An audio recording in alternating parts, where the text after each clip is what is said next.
Ellen and John Calipari have been married for 39 years, and growing up in a small town in Missouri, the journey has taken her to UMass, Memphis, Kentucky, and now Arkansas. She's been a wife, a mom, and a partner through the ups and the downs that come with being in the spotlight of college athletics. And through it all, she's been unapologetically true to herself and her values with some humor along the way. This is my conversation with Ellen Calipari. Moving here to Arkansas.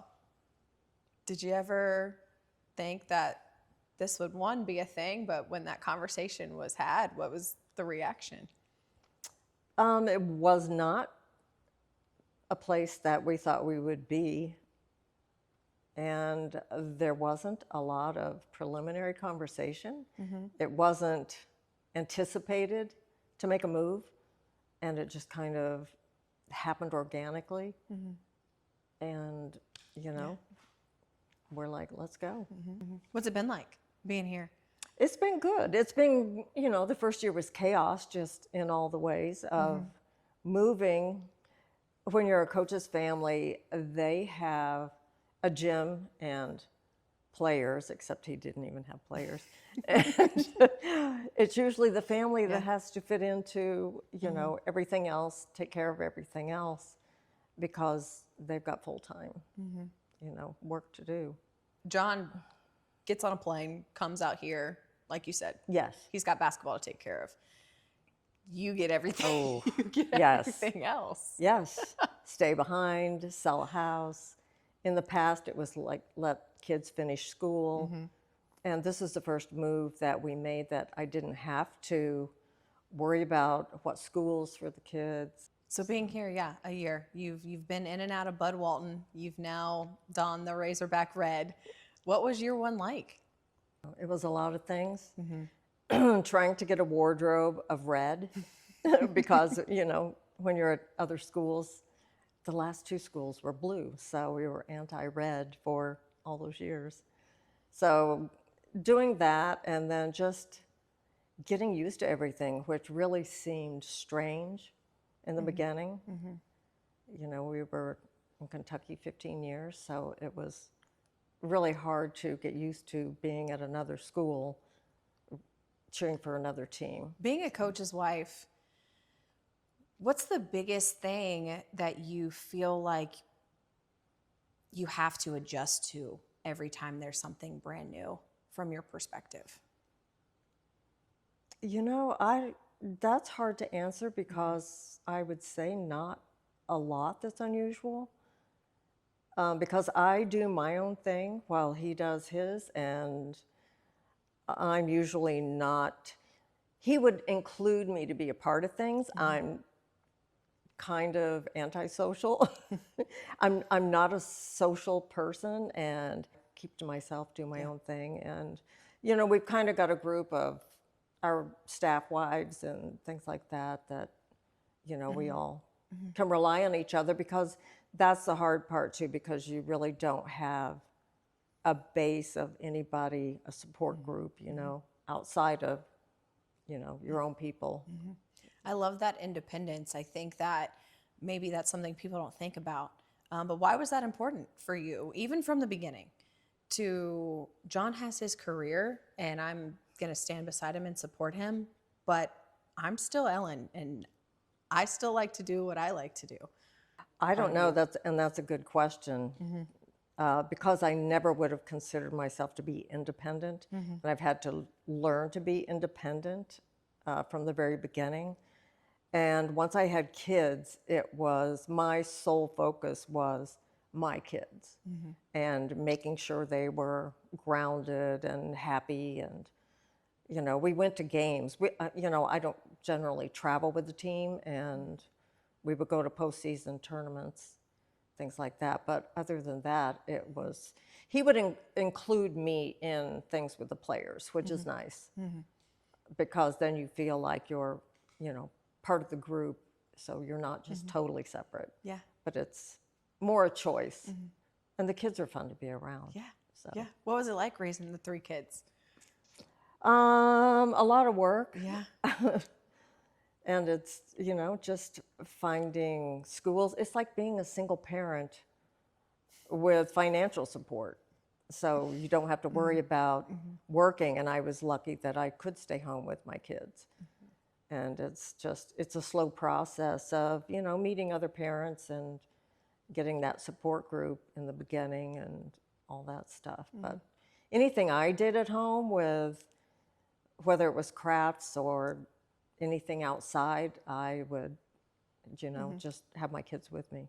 How different are the three of them? It's been fun to read about how all three of them are so different and are thriving in their own ways while growing up in the spotlight that they did, being who their dad was. Erin is the oldest, and she's probably her personality is a lot like John. She wants to be the first, the fastest, the best. She probably has more patience than he does with things, but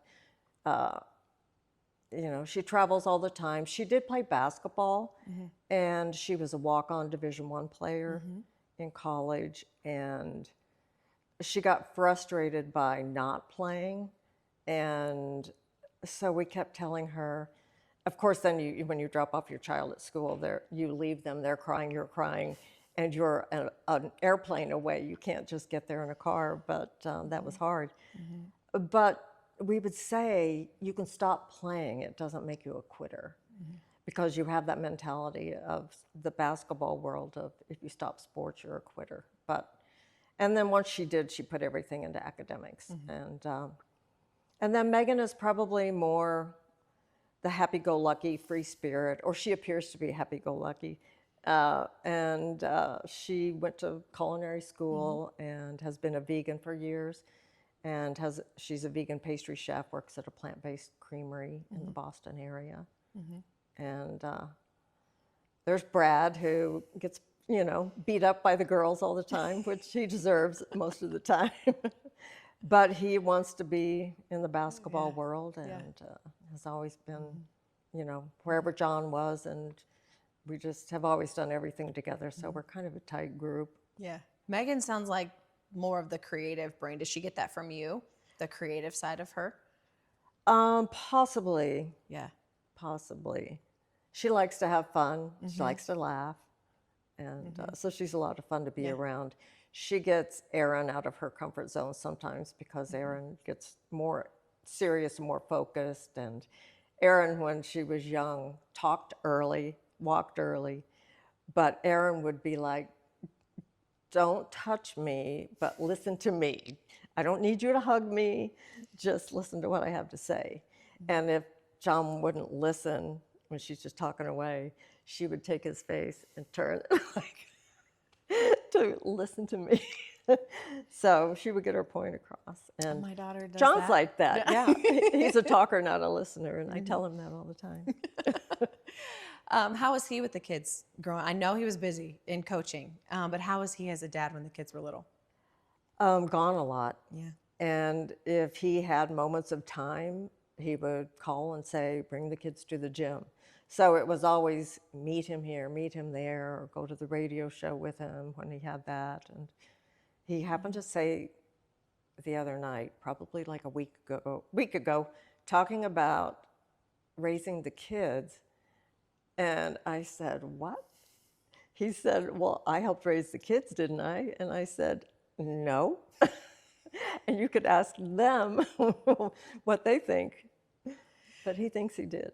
But I'm sure you take a lot of pride, because you did raise those kids, and you raised 3 really good kids. And now looking back at everything you sacrificed to be able to do so, I'm sure you're a very proud mom. I am. And you do what you do. I'm the disciplinarian. You would think he might be, but he is not. He is the pushover with the kids, doesn't enforce any rules, discipline, anything like that. So it's just as well he was gone a lot, or they might not have been okay. But you do what you do when they're growing up, and you just don't know what you're going to get at the end of the day. You know, you hope for the best. How much did you love those moments, though, in the hard times? Like you said, it's almost like single parenting. To kind of look back and remember those moments, how fondly you look back when they were just kids and they were playing, or they were snuggling on the couch. Because grown kids don't really snuggle anymore. Mine are going to get to that point. but those moments and how much joy those brought you, despite, you know, how hard it was sometimes. Well, that's it. In hindsight, you wouldn't trade it for anything. You know, when you're doing it and it's day to day, it's exhausting and it's hard, and, you know, but you're doing it together, and I think that's part of what makes it work at the end. That my kids didn't mind that I was around all the time, went everywhere they went, and they still don't mind if I'm around. So. And you had your outlets too. You had crafting. I read you redid furniture. Had you always kind of been that way, and that's kind of a hobby that you used as an outlet? I grew up, my mom sewed, my grandmother knitted, my mom knitted some, and, you know, when you grow up in the Midwest, you make your own entertainment. And so I even learned to tat, which I couldn't do anymore. My grandmother used to do that and taught me that, but I don't know. My sister-in-law got me into doing woodworking, and so I've just tried different things along the way, and some of it included my kids in, you know, any part of it that I could, and but yeah, it keeps me out of trouble, I guess. Keeps me at Home Depot or Hobby Lobby or Michael's or someplace. What are some of the most favorite things that you've done, that you've put together? I haven't done a lot of sewing for a while, and my oldest daughter has gotten me back into crocheting and stuff because she's gotten very into crocheting and knitting, and I guess they call grandma crafts now. And then she can take it and travel with it, which is good. And Megan has a recipe website, and so I like to bake. I prefer baking more than cooking, and so I'll try recipes of hers that she puts on her website, and you know, so there's not really one thing. I just kind of move from one thing to another, do whatever, you know, whatever the wind takes me. What's the most recent thing you baked of Megan's recipe? Oh, it's usually always cookies. Okay. Because I am a cookie maker, and she has a s'mores chocolate chip cookie recipe, and a coffee chocolate chip cookie recipe is the last one I made. And I'm the only one that eats it, so it has to be something that's easily frozen, and I can eat on my own. John acts like it's the cookies? poison. No. What? If he'll say, what are these? Which means, are they poisonous? And I won't say they're Megan's recipe because then he wouldn't eat one. But if he eats it and doesn't know, he likes it. So, you know. Are they poison? A little child. I'm going to have to try those, especially the s'more one. I'm going to have to steal that one. They were really good. From you. Have you always baked? Yes. Yeah. And my mom still bakes to this day. She's 91 and still is baking. Baked from scratch. Hardly ever used a mix for anything. Yeah. So I like to do it. Yeah. Have you baked for the players? Was it always? I mean, that's an outlet if you have to give cookies away. I don't anymore, and the girls used to help me do things like that, and we still look back on a Thanksgiving when we were using every oven, every microwave, every burner on the stove that we could just to make Thanksgiving dinner, you know, for the team, which is a lot. And I used to do when we were at UMass, you know, make things when we had recruits in or had the team up to the house. I did it. We didn't do catering. That wasn't really a thing back then. So how has that changed then? Because I know you have the team over from time to time. And so how has that changed from cooking for a whole entire team to maybe just having guys over here and giving them some finger foods? It's so much easier.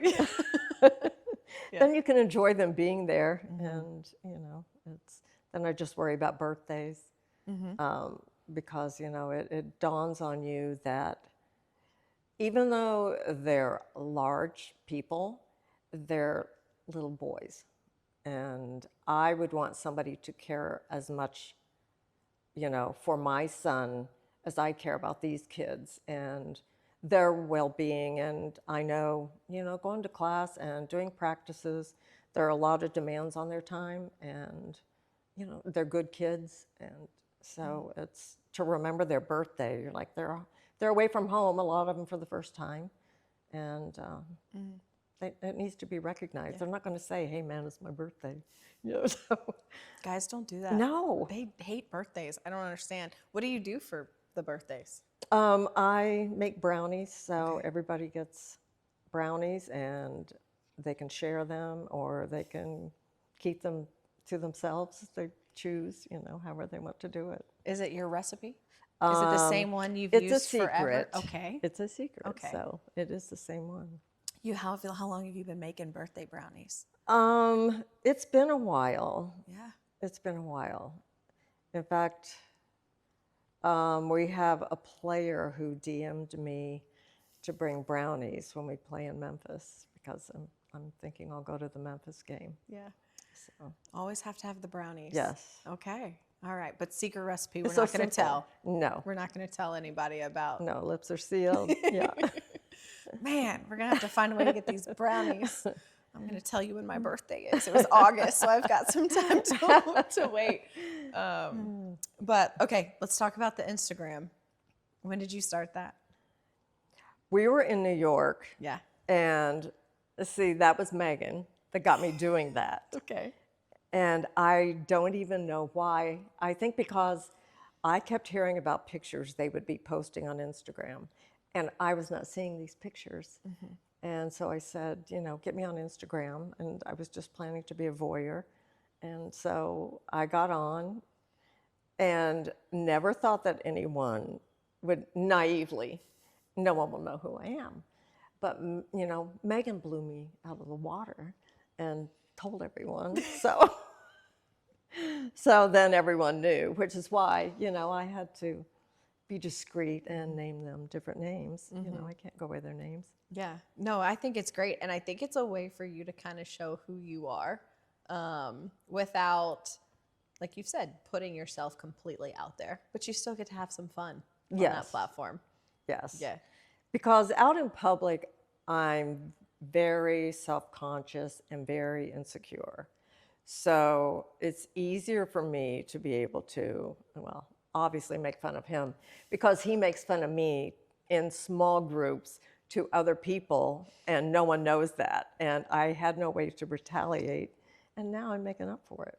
Well, you named him roommate. Yes. How does he feel about that? Well, and he calls me princess, but it's very condescending.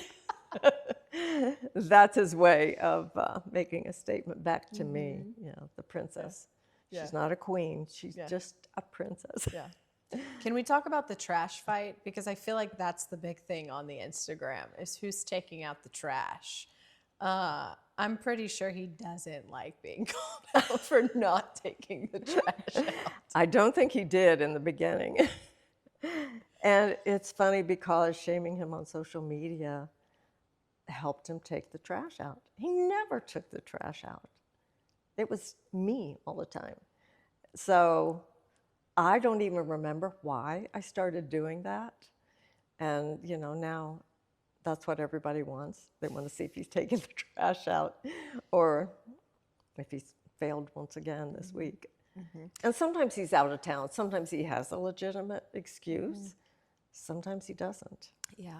I think the reason why people love it so much is because it gives a real human element to someone that you only see in a certain way when you have the spotlight on you like John does and really you and your family.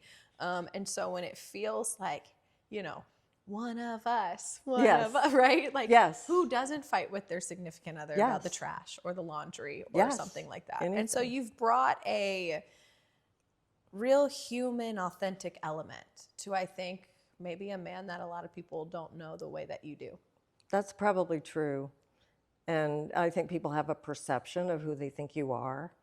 And, you know, most of the time, I'd say that's not the reality, or it's not the reality probably with us. And we don't have people, you know, there are not people to take the trash out or people to do this. And there are people that help me when the players come over, and they're called the managers. But other than that, and the managers are underrated as a group too. When you met John at Kansas and you dated and you got married, could you have ever imagined what your life would be like, where it would have taken you, the things you've gotten to see and experience through the game of basketball?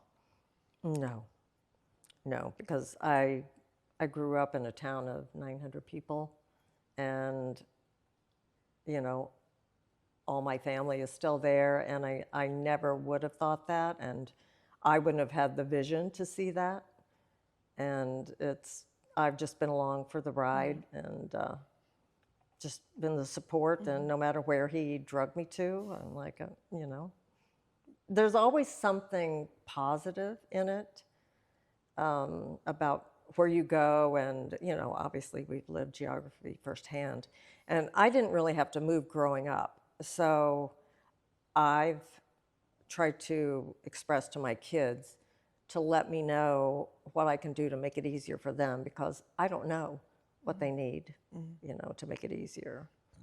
But it's been good in hindsight. And sure, it's been fun, and you got a lot It of has, really yes. good memories. Yes. From a lot of, and you got to allow your children to have those memories that not a lot of kids Yes. necessarily get.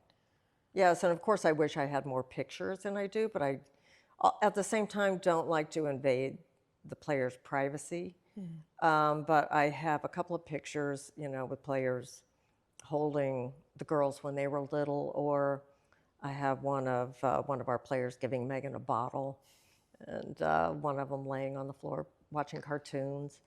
You know, so it was good for the kids to be around that when they were young. If I had to ask you what you thought, or one thing you would maybe say to people about, like, who is the Calipari family, how would you answer that question? That's a hard question. You hope somebody who has represented programs, life, school, the world in a positive way. You know, all the kids, I feel like, have been pretty good about that. As much as you've enjoyed the ride, what are you maybe most looking forward to with whatever the future holds for basketball, and then life with the kids as they continue to build their own? Just being able to travel and, you know, go to where they are, because they're all in different locations. And if Brad goes on with basketball someplace, probably, you know, I've done more hours in the gym than I ever thought I would do for someone who's not a sports person at all. So, you know, things like that. And Aaron has told John, you know, when things have gotten tough in the past, you know, you don't have to do this anymore. And I said, stop telling him that. I don't need him at home driving me crazy. So, you know, just having a good time. And, you know, we've met friends along the way in different locations. Yeah. So At some point, he'll have to retire, though. What are you going to do? It's a scary thought, him retiring.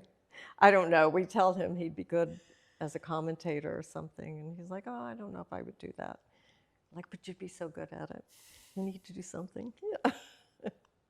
Maybe he can get a hobby. Yes, he needs a hobby. Can he start baking with you? Maybe not with you. Gosh. On his own, yeah. That's right. Make reservations for the kitchen. Yes. It's like, I'm baking on these hours. That's true. You're baking on these hours. Yes. You never know. John Calipari, the next pastry chef. He Yes. can go join, be Megan's sous chef in the Yes. bakery. Top chef. Yeah. Yeah. But it's been a really fun ride, I bet. It has been fun. It has. And it's, you know, it's had its stressful moments as, and, you know, it's just part of it. And I think it makes the fun side much more fun.